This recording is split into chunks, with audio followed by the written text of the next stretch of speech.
Okay, hello everybody. Itchy eye now. I have some kind of sad news, I guess, but it does have some positives to it, and some good news and some really terrible news. So maybe we could start with, well, the good news is kind of related to the sad news, so let's start with the sad news. I have caught, well, I think it's the flu that's going around. It's not COVID, so don't panic. I wasn't really panicking anyway, but I've already had that, and apparently this is worse according to the news. If you watch that, I don't actually watch it, so I wouldn't know what they say, but I don't really much care either. All I have at the moment, try and get the hair out of my nose, all I have at the moment is a sore throat, a little bit of a drippy nose, not really runny I wouldn't say, but just drips every now and then. Last night I did feel quite unwell, as in really exhausted and sort of stuffy in the head, and a little bit of a fever.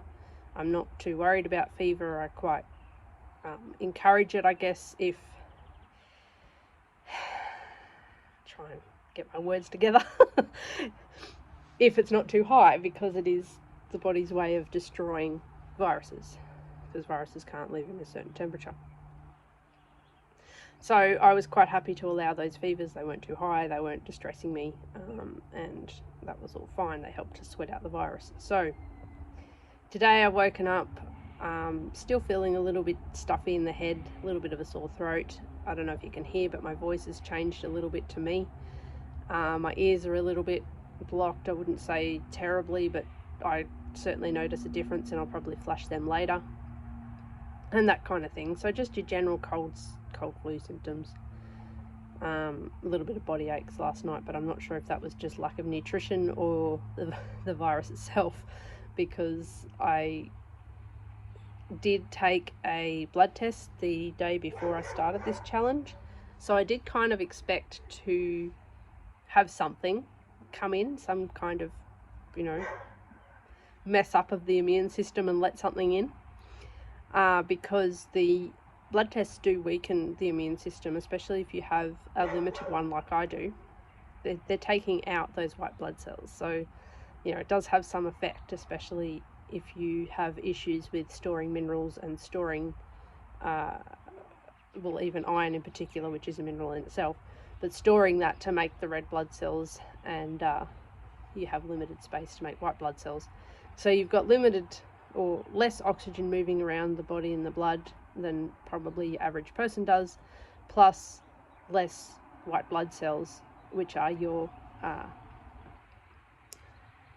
not innate, what's the other word, adaptive. There's two different types of immune system, and I was trying to remember the name. It's very difficult when your head's a bit stuffy to find words, but anyway, we'll try and get through this talk today without too much problem.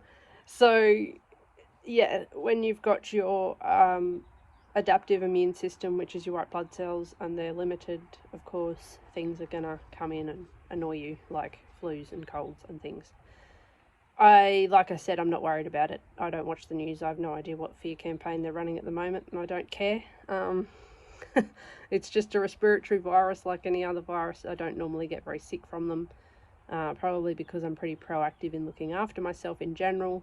Not recently, of course, with the diet situation, but anyway, I will be from now on, which is why I have decided to stop the diet here and look after my health and call it a day.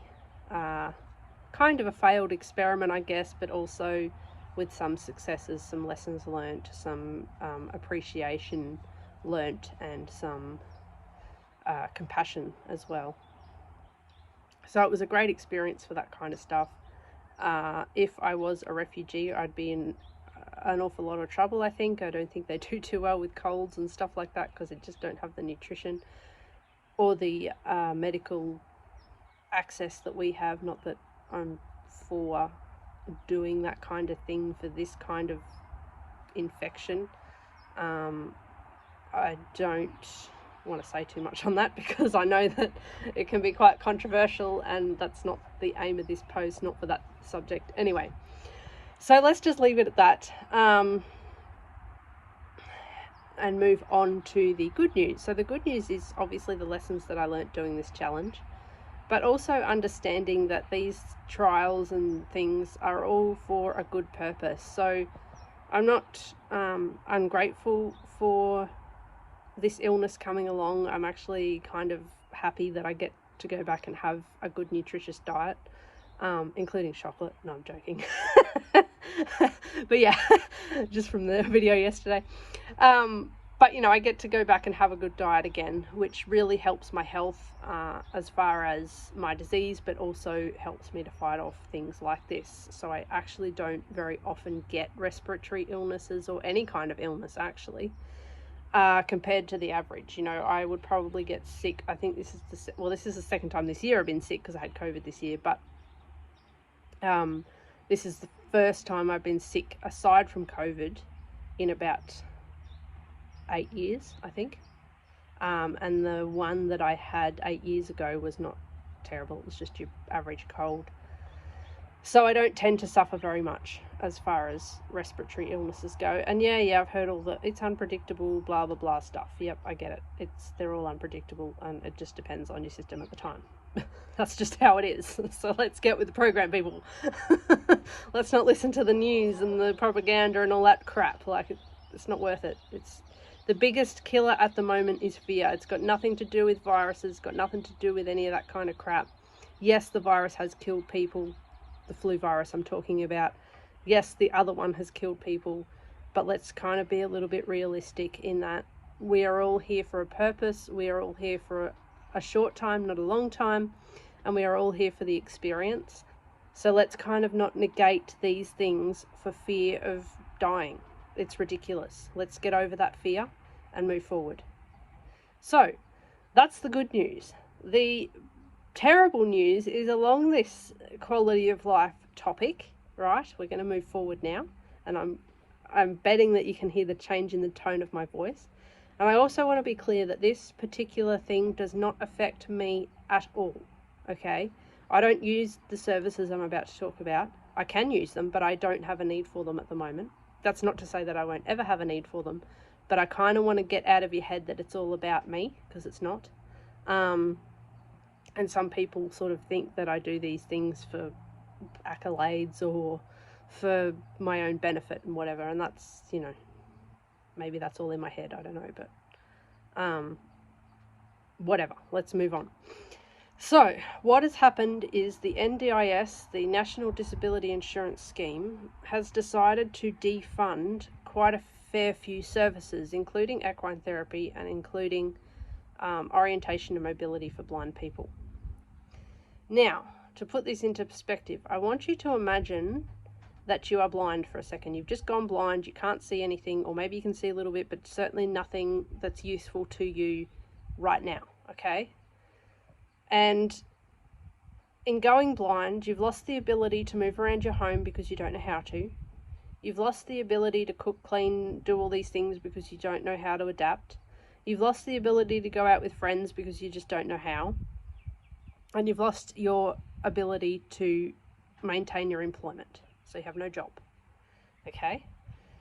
There is currently a funding body called the NDIS. There's other funding bodies as well. I'm not saying they're the only one, but they are the main one that is federally funded, that will provide you with services to learn to do all these things with your blindness. Now, this is for people that can see, okay? So blind people tend to get the knickers in a knot when you start talking about dependence and things like that of blind people, because we get a bit defensive, because the consensus at the moment of the general public is that blind people are useless. Let's just be real here. That's the general consensus at the moment. I'm not saying everybody, I'm just saying in general, that is what people think. And I know this because I've been told this by people directly, I've been told this indirectly, and my peers who are also blind and vision impaired have been told this directly also, including by people who work for the NDIA, I might add, okay? And that makes me quite irritated, because these people should know better, right? So let's get this into our heads. This is people who have just gone blind, and it can happen to anybody. It is not contagious like a contagious disease is. It is a non-communicable thing that happens to some people, okay? It might be an accident that takes away your sight, might be an illness, might be glaucoma, might be whatever. Something that they don't have a treatment for, okay? They do have treatments for glaucoma, but they don't all work. So we're considering that we've now gone blind. We have no job and no way of being independent, right? Because we don't know anything. There is the funding body available, right? So you go to Centrelink and get your blind pension first, okay? Because you need money, right? You need income to pay rent, to pay mortgages, to pay for your bills, to pay for food, all that kind of stuff. And that's going to give you roughly $900 a fortnight. That's excluding rent assistance, which is about $130, I think, on the maximum rate a fortnight. Right? So you've got to pay all your expenses out of that. Okay? That's a fortnight, not a week. That's a fairly low full-time work income for a week, roughly. This is a fortnight. So you've got to live off that, right? If you are married or in a relationship that is de facto, so you're living together, then the rate drops to about $700 a fortnight, okay? Because they're assuming that your partner has an income and all that kind of stuff. Okay, so we're going on the premise at the moment that you're single. Maybe you're married, then you can go on the other, rate of pension, whatever, it doesn't matter. Okay, then you walk yourself down to NDIS, or you get onto the website of NDIS, the National Disability Insurance Scheme, or needlessly discombobulating insurance scam, I like to call it. But anyway, well, that's another discussion for another day. And you want to get some support so that you can learn to cook, clean, get around your house, go out with your friends, and get a job, right? Because you want to live a normal life. Who doesn't want to do that? I mean, we're thinking here that you've just lost your eyesight. Has that affected your ability to think rationally? Has it affected your ability to connect with people apart from body language? We're talking about on an intellectual level here, because it seems to be the consensus that if you lose your eyesight, you also lose intellect, which is not the case in most cases. Obviously, if there's sort of a comorbidity, a disability, then maybe yes, there is some intellectual impairment there, and that's not to be discarded, I guess, but that's not the general thing that happens with loss of eyesight. Okay, has that affected your physical ability to be able to walk? Has it affected your physical ability to use the toilet? Has that affected your physical ability to dress yourself? Has that affected your physical ability to do anything? No. Okay, in most cases, no. The thing that does affect these things is your sight, right? Not physical, as in you can still physically pull a top over your head and put it on, right? You might not know what color it is or what style it is, but that's another issue, okay? We're not talking about that kind of issue here. We're talking about other comorbidities or other co-disabilities that come with vision impairment, or don't come with vision impairment as a rule, okay? So you can physically do these things still. You can physically have thoughts, emotions. Maybe you've got some grief happening because you've lost your sight and all that kind of thing, and you don't know what to do, right? So is social activity or social inclusion important to you now? Is being with your friends and doing things with your friends important to you now? I'm going to guess it probably is, right? Do you think this will be important to you if you are blind or vision impaired? I'm going to leave that question unanswered. I want you to answer that in the comments, or you can just answer it in your head. I don't really care. But I want you to consider, if you still have your capabilities that you had before, but you're just blind or vision impaired, you've lost your eyesight, do you think that social participation and social inclusion would be important to you? Okay, I want you to consider that. Is independence important to you now? As in, do you want to be able to cook, clean, work, grow, live, all that kind of stuff without too much input from others? Do you want to be able to do that now? I'm going to guess that yes, you do, and you are. If you lost your eyesight, would this change? I'm also going to leave that unanswered because I want you to think about this. Now, what I'm about to tell you is disgusting. It is outrageous, and we need to do something about it as people of this country. I'm being very serious here, okay? They want to defund orientation and mobility speciality. Now, what that is, orientation and mobility, I'm sure you can guess, I'm sure you smart people out there, orientation is to orientate yourself, right? When you're blind, sometimes you feel disorientated. If you close your eyes and spin around the room a few times, or spin around a few times, and then try and walk around the room, you might feel a bit disorientated, right? Well, that can happen when you lose your sight. It can happen when you are blind and maybe you've got not the spatial awareness capacity that others have. It can happen when you're blind or vision impaired and you're in a totally new environment. It happens to me, okay? So, mobility, what is that? Well, mobile, getting around, moving around, being able to get from one place to another, right? Is that important? Is that important for independence and social participation? I believe it is. They want to defund these specialists who are trained and have years of experience with teaching people who are blind or vision impaired how to orientate themselves and be mobile. That means they're no longer going to provide funding for this specialist education for people who are blind and vision impaired. That means either they've just gone blind or they've been blind all their lives or whatever. They can now access this for free. It does not cost anything out of pocket. Now, you are taxpayers, I understand that. Do you think that this is something important that your money should be put towards?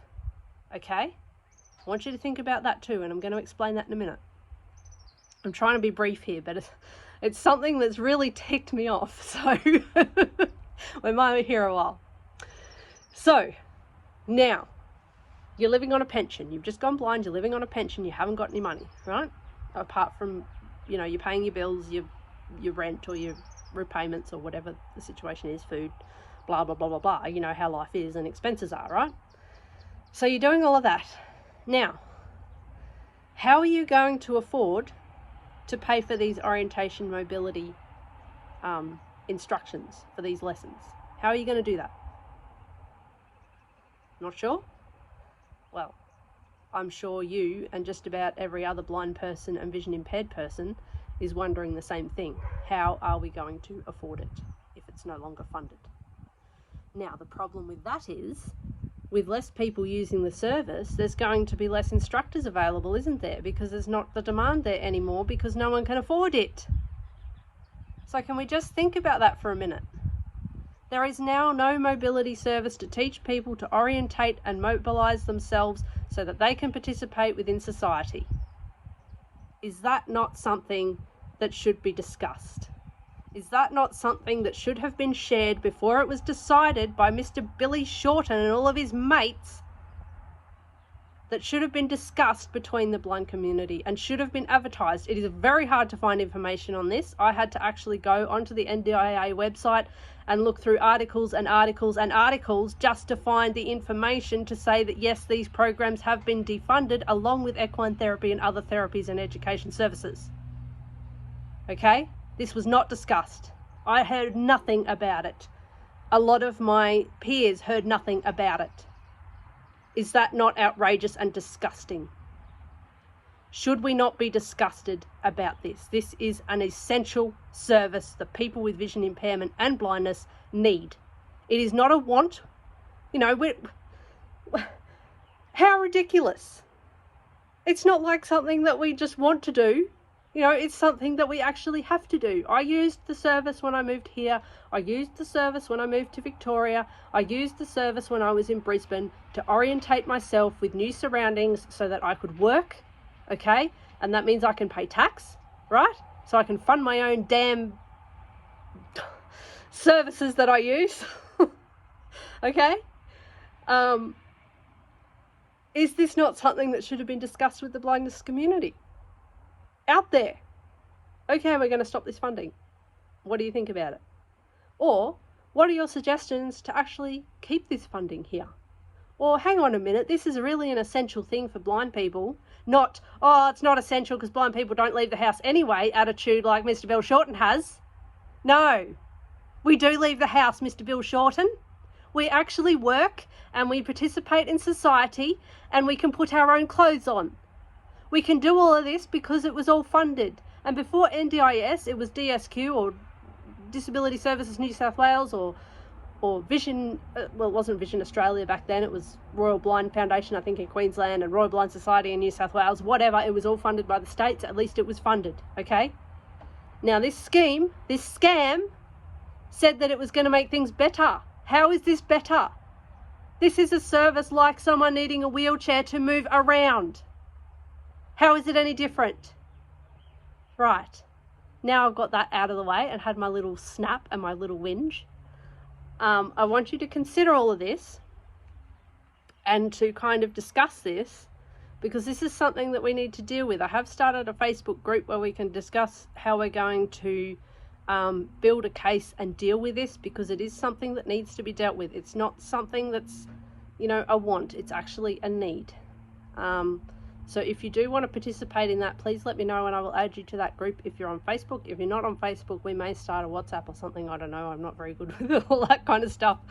But certainly if you are interested, I don't care if you're blind, vision impaired, in a wheelchair, deaf, whatever, it doesn't matter, because this affects everybody, especially some of the other services. I just wanted to focus on that because it's most relevant to my peers and my life.